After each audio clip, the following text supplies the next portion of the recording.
Merci d'être venu. Il y a 3 semaines, vous avez assisté à un petit spectacle de danse ici même. Donc, ce soir, c'est un spectacle musical. Je crois que c'est une première ou une deuxième, peut-être. J'ai souvenir que j'étais au fond d'un spectacle avec une guitariste et une chanteuse, il y a très très longtemps ça. Donc, on espère que ça vous plaira. Si ça vous plaît, il ne faut pas hésiter à le dire à la fin du spectacle. Peut-être qu'on commencera l'année prochaine. Donc, ce soir, on vous propose un voyage dans l'espace et dans le temps autour d'un instrument de musique, le piano.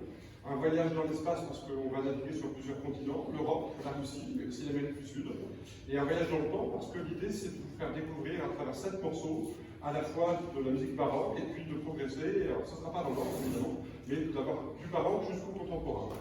Et donc pour commencer, quelque chose de tout à fait joyeux et festif sur le continent russe avec un auteur du XXe siècle, Dmitri Kabalevski, sur des variations sur une danse populaire russe. Et puis au piano, bien sûr, Louise.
Même si en fait, à peine 1% de son œuvre a été écrite pour la guitare. Et donc on va entendre la sonate infantile numéro 2 et l'allegro, la sonate infantile numéro 2 de Villa-Lobos.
qu'on appelle la musique baroque, et donc le plus éminent représentant de la famille baroque de musique.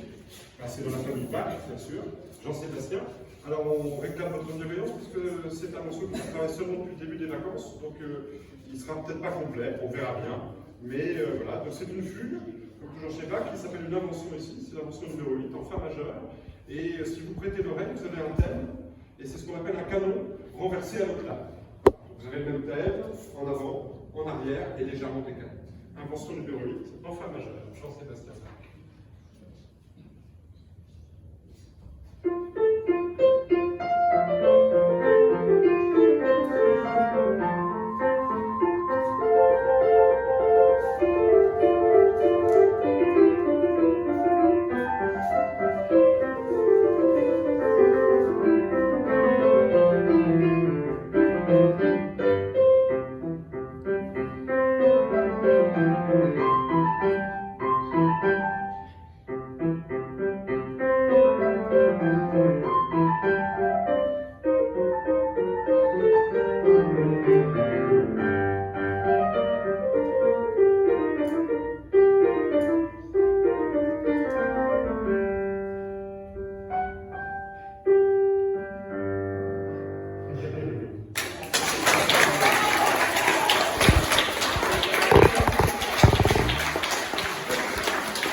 Assez exceptionnel, c'est du piano contemporain. Alors, on passe en France avec Alain Louvier, toujours vivant. Et donc Alain Louvier, il nous propose ce qu'on appelle des agrègues sanguins. Les agrègues sanguins. Qu'est-ce que c'est qu'un agrègue sanguin? C'est la contraction de deux mots. Le mot alexandrin, bien sûr, que tout le monde connaît en poésie. Donc Alain Louvier a trié, a lu des milliers de poèmes. On a choisi quelques-uns et a extrait 16 alexandrins pour faire 16 morceaux de piano. Et puis, donc, alexandrin, et pour agrègue sanguin, bien sûr, ce sont les agresseurs. Donc maintenant que vos oreilles ont été préparées par l'ouverture exotique avec du russe, du brésilien et puis bientôt du Bach, vous êtes prêts à entendre du Louvier. Donc les agresseurs, il y en a 16. Alors les 16 agresseurs, Louise, qu'est-ce qu'on a? L'histoire.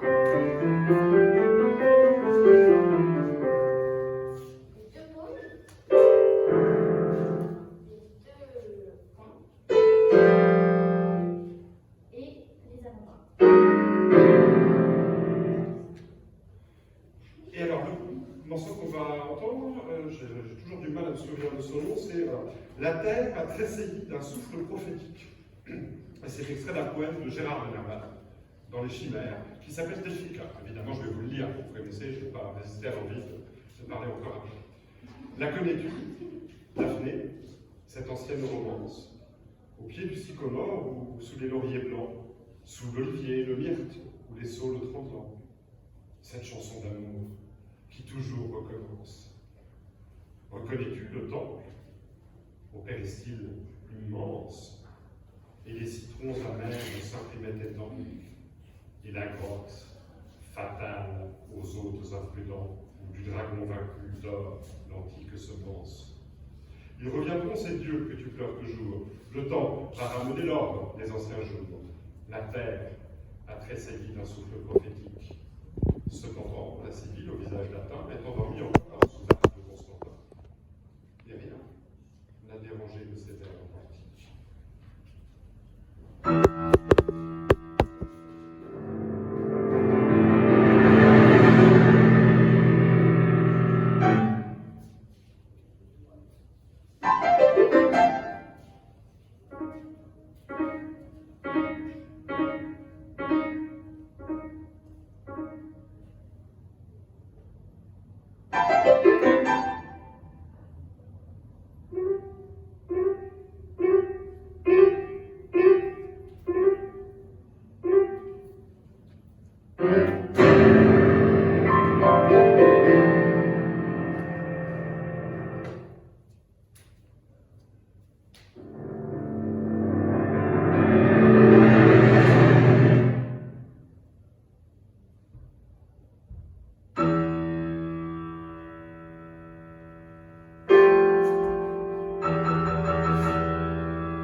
le plus récent avec Olivier.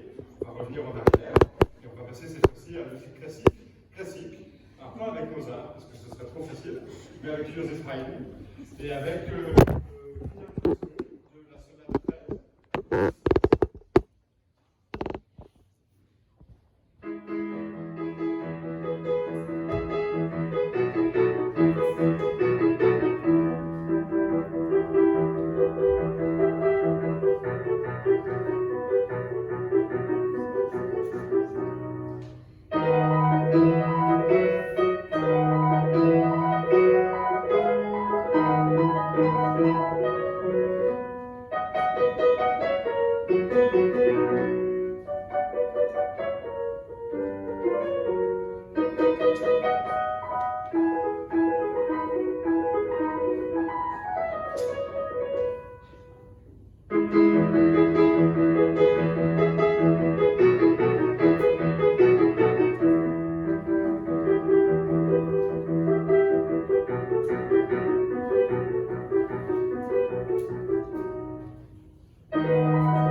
Alors, on passe à la suite avec... Ah oui, on repasse sur le contemporain avec un auteur français, Benoît Rossinier, toujours vivant lui aussi. Et donc, voilà, alors là, c'est de la musique qui fait lien avec la première, d'inspiration russe. On est vraiment dans l'inspiration prokofiev. Et c'est extrait d'un recueil qui est tout entier sur le cirque. Et donc, le morceau que vous allez entendre s'appelle Parade. Alors, quand on parle d'une parade, à quoi est-ce que vous pensez? Une parade de quel type? Parade militaire. Une parade militaire. Alors, mettez-vous l'espace d'un instant. Oui, on a des gens dans la salle pour faire les réponses aussi, ça aide. Mettez-vous dans la tête de quelqu'un qui serait absolument anti-militariste. Et puis on va vous faire jouer un jeu tout simple. Fermez les yeux pendant 15 secondes et imaginez ce que vous pourriez faire à des militaires sur un pastiche de parade. Fermez les yeux et faites-leur faire ce que vous voulez à ces militaires.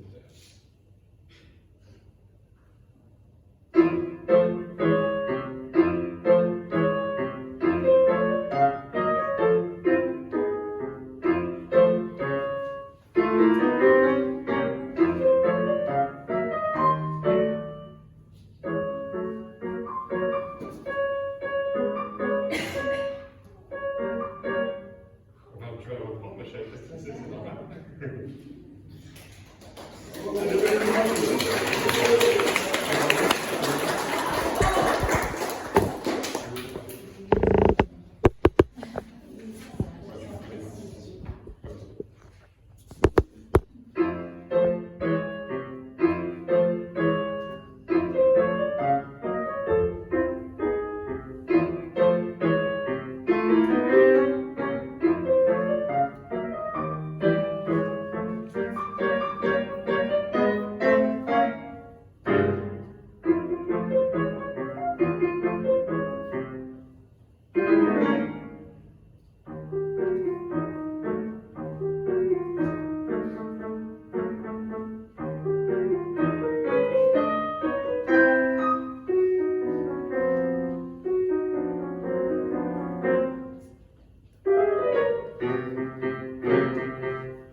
Et pour finir, du coup, un petit morceau romantique, la période romantique de la musique, avec une forte résidence de Schumann.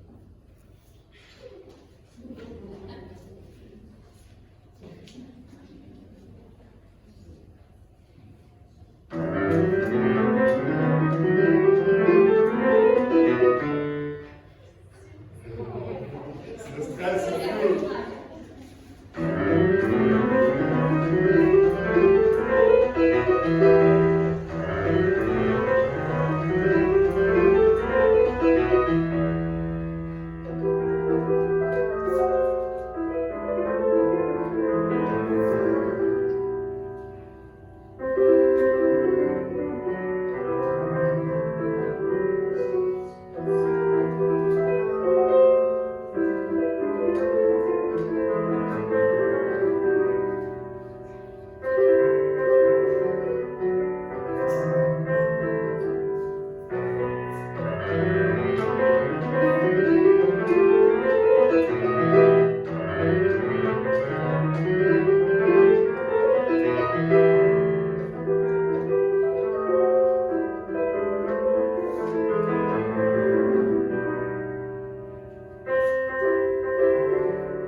Elle va le refaire, mais en fait, elle va se lâcher. Et pour se lâcher, en fait, parce que la musique classique n'est pas si loin du jazz, elle va vous refaire, mais en version jazz, parce que ça va la détendre. Et peut-être qu'après, elle le fera en version Schumann.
Allez, reste à boire et à manger.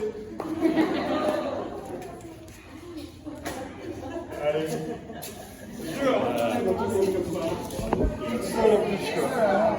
Toute seule en plus, quoi.